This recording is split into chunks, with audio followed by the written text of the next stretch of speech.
بسا اوقات بہت سی محنتوں کا نتیجہ انسان دیکھتا ہے کہ ضائع چلا گیا، میں نے 10 سال محنت کی، حاصل کوئی نہیں نکلا۔ یہ ثمرات کیا ہیں؟ محنتوں کے ثمرات کا ضیاع۔ کوشش آپ نے کی، قسمت کی خوبی دیکھیے، ٹوٹی کہاں کمن، 2-4 ہاتھ جب کے لبے بام رہ گئے۔ Be prepared. ایک شاعر کے یہ اشعار ہیں، وہ کمیونسٹ تھا، میں نام بھی نہیں لیتا، لیکن یہ کہ یہ اسی انقلابی، چونکہ ان کا بھی ایک انقلابی نظریہ ہے، انقلابی عمل میں یہ سارے مراحل آتے ہیں۔ کوئی سیٹ بیک آیا، فرض کیجئے کوئی ناکامی ہو گئی، تو اپنے ساتھیوں کو دل بندھانے کے لیے یہ فصل امیدوں کی ہمدم اس بار بھی غارت جائے گی، سب محنت صبحوں شاموں کی اب کے بھی اکارت جائے گی۔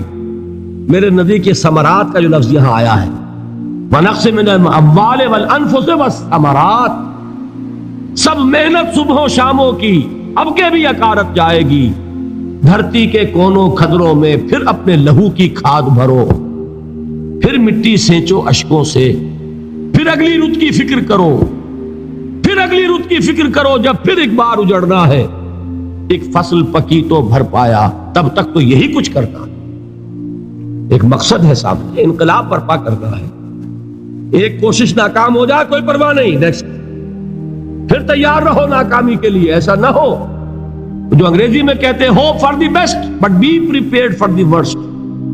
ایسا نہ ہو کہ دوسری مرتبہ ناکام ہو کے بددل ہو جاؤ، تمہاری ہمتیں جواب دے جائیں، نہیں، پہلے سے تیار رہو کہ دوسری مرتبہ بھی ناکامی آئے تو آئے، لیکن جب تک کہ کامیابی حاصل نہیں ہوتی ہمیں یہ کام کیے تھے۔ دیکھیے سیرت میں آیا کہ نہیں یہ واقعہ؟ بدر میں مسلمانوں کو فتح ہوئی تو احد میں زک پہنچی کہ نہیں؟ 70 صحابہ شہید ہوئے کہ نہیں؟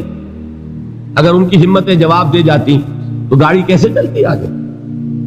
تو فرمایا وَلَنَبْلُوَنَّكُمْ بِشَيْءٍ مِّنَ الْخَوْفِ وَالْجُوعِ وَنَقْصٍ مِّنَ الْأَمْوَالِ وَالْأَنفُسِ وَالثَّمَرَاتِ، ہم تمہیں لازماً آزمائیں گے، خوف کی کیفیت سے، فقر و فاقے کی کیفیت سے، بھوک سے، جان کے نقصان سے، مال کے نقصان سے، محنتوں کے حاصل کے ضائع ہو جانے سے۔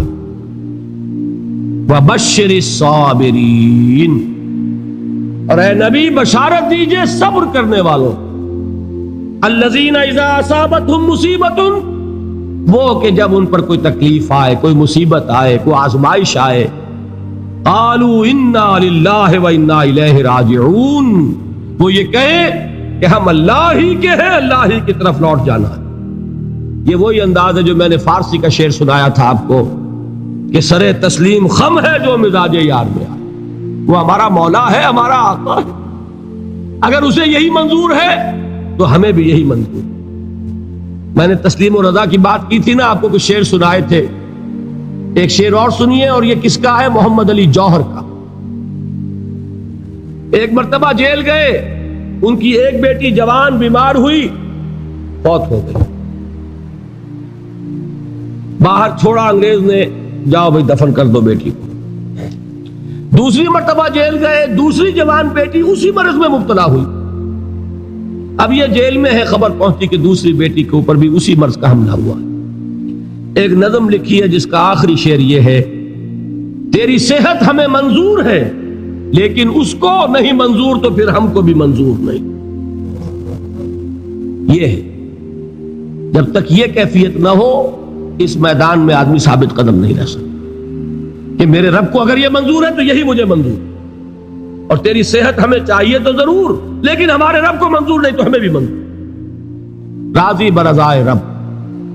وَبَشِّرِ الصَّابِرِينَ الَّذِينَ إِذَا أَصَابَتْهُمْ مُصِيبَةٌ قَالُوا إِنَّا لِلَّهِ وَإِنَّا إِلَيْهِ رَاجِعُونَ، نہ شود نصیب دشمن کے شود ہلاک تیغت، سر دوستہ سلامت کے تو خنجر آزما۔ اولئک علیہم صلوات من ربہم ورحمہ، یہی ہے وہ لوگ جن پر ان کے رب کی طرف سے عنایتیں ہیں اور رحمتیں ہیں۔ وَأُولَٰئِكَ هُمُ الْمُهْتَدُونَ، اور یہی ہے وہ لوگ جو کامیاب ہونے والے ہیں، ہدایت پانے والے، ہدایت یافتہ۔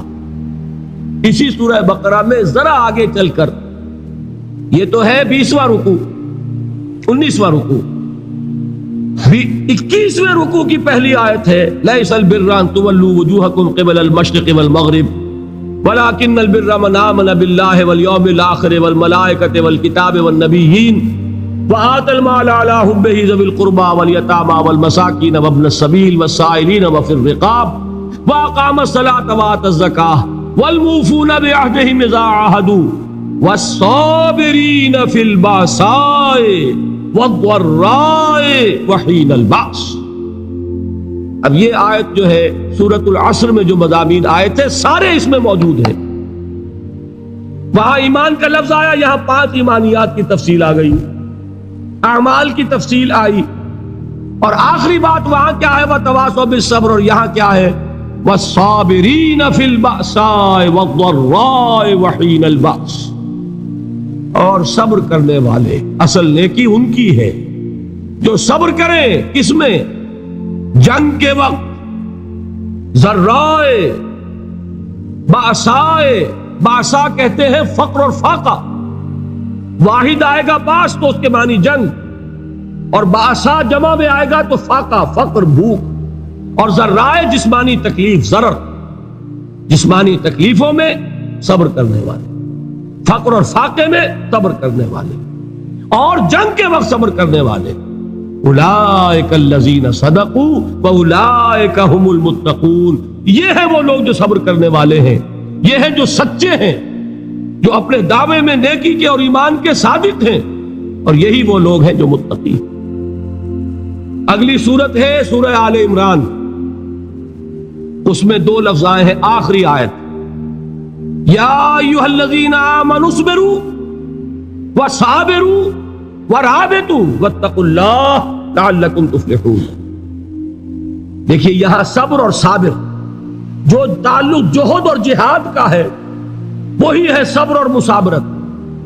صبر ایک طرفہ عمل ہے، آپ جھیل رہے ہیں، برداشت کر رہے ہیں، صبر علی المعصیہ، صبر علی الطاعہ، صبر علی الابتلاء، یہ سب کیا ہے؟ صبر۔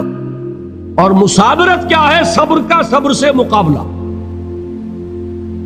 یہ سورہ آل عمران، اب وقت نہیں ہے میں آپ کو سناتا اللہ تعالیٰ نے کیسے کیسے مسلمانوں سے کہا، مسلمانوں تمہیں زک پہنچی ہے تو انہیں بھی تو پہنچی تھی، ان کے 70 نہیں مارے گئے تھے بدر میں، ان کے حوصلے جو ہیں وہ تو پست نہیں ہوئے، وہ اگلے سال آ گئے تم پر چڑھائی کر کے، تم کیوں اتنا برا مان رہے ہو؟ تمہارے دل اتنے زخمی کیوں ہو گئے؟ تمہیں تکلیف پہنچتی ہے تو انہیں بھی پہنچتی ہے۔ اپنی غیرت جو ہے ہمیں ذرا اس کا جائزہ لینا چاہیے۔ لوگ باطل نظریات کے لیے کتنی قربانیاں دے رہے ہیں، لوگ باطل چیزوں کے فروغ کے لیے کتنی محنتیں کر رہے ہیں۔ جیسا کہ میں نے ابھی کہا تھا، اسی غیرت کو چیلنج کرنے کے لیے، ذرا آپ کی حمیت دینی کو جوش دلانے کے لیے، قادیانی نوجوان کتنی تعداد میں اپنے آپ کو دین کے لیے وقف کرتا ہے، اور آپ کتنے نوجوان ہیں جو اپنے آپ کو دین کے لیے وقف کرتے ہیں، اور ہوں وہ کھاتے پیتے گھرانوں کے لوگ۔ یہ نہیں ہے کہ اگر کوئی اور کام نہیں کر سکتا تو پھر یہ ہے کہ وہ دین کے کام میں لگ جائے۔ باصلاحیت لوگ، کھاتے پیتے لوگ، ذہنی استعداد رکھنے والے لوگ، اونچے گھرانوں کے لوگ، وہ وقف کریں اپنے آپ کو دین کے لیے۔ اس کے بغیر کیسے باہر آ جائے گی، کیسے رونق آ جائے گی؟ تو دنیا میں باطل نظریات والے جو ہیں، یہ بات کہی گئی ہے، مسلمانوں تم اگر توحید کے لیے لڑ رہے ہو، دیکھتے نہیں ابو جہل کو، اس نے گردن کٹوائی ہے شرک کے لیے، شرک کے لیے گردن کٹوائے، اور تم توحید کے لیے گردن کٹوانے کو تیار نہ ہو۔ اس نے گردن کٹوائی کہ نہیں کٹوائی؟ اور کس طرح کٹوائی ہے؟ جو کہ بڑا متکبر قسم کا، فرعون قسم کا شخص تھا، جب گردن کاٹنے لگے تو کہتا ہے ذرا نیچے سے کاٹنا، تاکہ جب تم نیزے کے اوپر چڑھاؤ میرے سر کو تو اونچا نظر آئے، معلوم ہو سردار کا سر۔ وہ بدبخت مرتے ہوئے بھی جو اس کی کیفیت تھی نا، اس کو ذہن میں رکھیے۔ تو یہ اس لوگوں نے قربانیاں دی، جانیں دی، تو فرمایا اگر تم ان سے زیادہ قربانی نہیں دو گے، جو نوٹ کر لیجئے اس کو، مجرد اگر حق کو غالب کرنا اللہ کے ذمے ہو تو آنے واحد میں غالب کر دے گا، تمہیں تکلیف ہی دینے کی ضرورت نہیں۔ سمجھ رہے ہیں؟ کیا اللہ کے مقابلے میں کوئی باطل کی طاقت ٹھہر سکتی ہے؟ یہ تمہارے ایمان کا امتحان ہے، یہ تمہارے خلوص کی آزمائش ہے، یہ تمہارے امتحان کا ثبوت درکار ہے کہ اللہ تعالیٰ دیکھنا چاہتا ہے تم اس کے لیے اپنی جانیں قربان کرنے کو تیار ہو کہ نہیں، تم اس کے لیے تن من دھن لگانے کو تیار ہو کہ نہیں۔ اور یہ جان لو کہ اگر کفار اور مشرکین اور ملحدین اور باطل نظریات والے وہ جو کچھ قربانیاں اپنے باطل نظریات کے لیے دے رہے ہیں ان سے زیادہ اگر تم نہیں دو گے تو حق غالب نہیں ہوگا۔ انہوں نے جو صبر کیا ہے اپنے باطل نظریات پر، اگر تم اس سے زیادہ صبر کا ثبوت نہیں دو گے اپنے اس حق پر تو حق غالب نہیں ہوگا۔ اس لیے فرمایا یا ایھا الذین آمنوا اصبروا وصابروا، نہ صرف یہ کہ صبر کرو بلکہ صبر میں اپنے دشمنوں سے آگے نکلو، ان کے صبر سے بڑھ کر صبر کرو۔ وَرَابِطُوا، مرابطہ کہتے ہیں چوکس رہنا، ہوشیار، پہرا دو، ایسا نہ ہو کہ دشمن جو ہے غفلت میں تمہارے اوپر کوئی حملہ جو ہے کر بیٹھے۔ وَاتَّقُوا اللَّهَ، اور اللہ کا تقوی اختیار کرو، لعلکم تفلحون، تاکہ تم فلاح پاؤ۔